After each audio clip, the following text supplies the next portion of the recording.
எவ்வளவு அழகு இந்த உடல் இல்லையா? இந்த உடலை தான் தாயின்னு சொல்றாரு, மனச தந்தைன்னு சொல்றாரு ஐயா சிவயோகி. இப்பதான் புரியுது சிவயோகி ஐயா எவ்வளவு பெரிய உண்மையை சொல்லிட்டு இருக்காருன்னு. நான் கூட அம்மா அப்பா மகிமை தான் சொல்றாங்கன்னு நினைச்சேன். அது ஒரு அர்த்தம் உள்ள சூட்சும வடிவத்துல.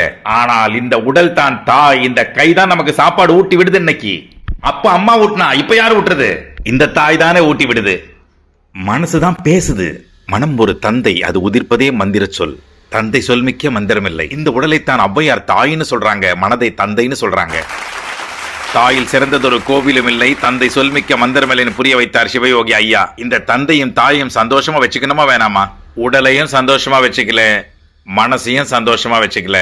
24 மணி நேரமும் துக்கமா இருக்கிறதுக்கு பிறந்த மாதிரியே இருக்கீங்களே மக்களே. தாயிற் சிறந்த கோவிலும் இல்லை, தந்தை சொல்மிக்க